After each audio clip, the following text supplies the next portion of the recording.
She didn't know who I once was. Nothing she sent escaped me. The wallet address, the transactions, the timed replies from men who had killed for less, each detail locked into place. She had built a second life in the margins of ours, a double existence. To her, I was no longer a husband. I was an obstacle. The storm inside me raged, but my face remained calm. I waited, watched, and gathered until the picture was complete. The final thread arrived on a Thursday night, a message from her to a unguarded, reckless. Once he's gone, it's just us. No more hiding, no more secrets.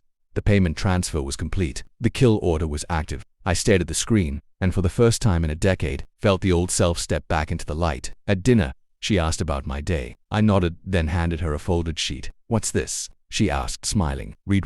Her eyes scanned the pages. Transaction logs, messages. The voice recording from 10:07 a.m. Her smile collapsed. Her countenance drained of vitality. She looked at me then, not as a husband, not as a victim, but as a predator. She recognized what sat across the table. Her lips trembled. "I can explain." I cut her off with silence, a silence sharper than any blade. I leaned back.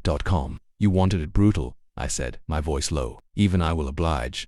I slid my phone across the table. It displayed a live feed. Her lover, David, in a room, bound, gagged, his eyes wide with fear. Her hand flew to her mouth. "My partner owed me a favor," I continued. "I collected." She shook her head, whispering, no tears breaking. "Double payment, wasn't it?" I said. "Consider it paid in advance."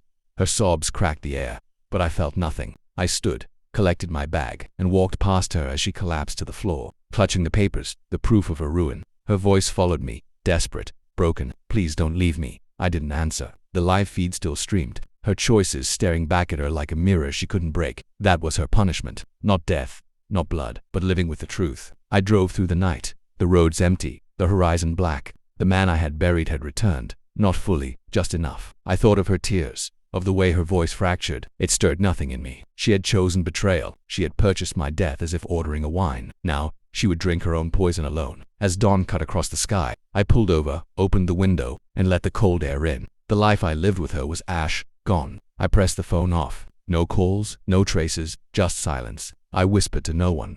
"Steady. The final dance is over." A story I had swallowed whole, like the fool they believed me to be. The boy stirred restlessly in his sleep down the hall. I watched him through the crack in the door. Same eyes, same tilt of the head, but thinner, paler, fractured. He had been hidden away like evidence, and now he had surfaced. 2 weeks later, I had everything. Bank records, court filings, witness statements buried in archives, and one final document, a proof of custody transfer. They hadn't lost him. They had signed him away to an institution in another state, a facility for troubled children. The reason? Behavioral instability, a diagnosis they had fabricated. They had declared their son unfit, unworthy, and inconvenient. They had taken the money and told the world he was dead. When I confronted my sister, it wasn't with anger. I invited her to my house, sat her at my kitchen table, and placed the file between us. Her hands trembled as she opened it, her eyes darting over the pages, widening, breaking. "You don't understand," she whispered. But I did. I understood everything. Her husband had orchestrated it, and she had complied. Together, they had rewritten their son's existence into absence. I didn't yell. I didn't accuse. I simply said, "He's here." Her face drained of color. The boy appeared in the doorway then, rubbing his eyes, confused by her presence. When she saw him,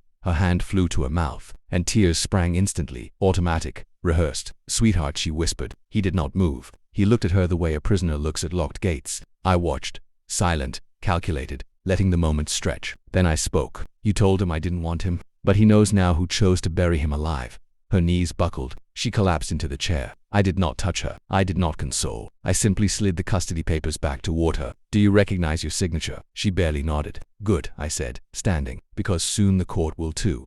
Her sobs filled the room, but they did not touch me. They rolled off me like rain off glass. The boy stayed at my side, silent, watching, and I let her drown in the truth she had crafted. She left my house that night, hollow and broken, dragging her guilt like a corpse behind her. Her husband would follow. Legal battles would strip them bare. But I wasn't interested in victory. I was interested in restoration. The boy sat at my table the next morning, spooning cereal into his mouth as if he'd never eaten something so simple, so free. He looked up at me. "Uncle, am I really home?" I nodded once. No promises, no grand speeches, just truth. For 7 years they had stolen him, but now he was mine to protect. Not as a replacement, not as redemption, but as justice. Betrayal doesn't always bleed. Sometimes it starves slowly in the dark, and when it crawls back into the light, gasping, trembling, you don't weep for it. You bury it properly. This time, without a coffin.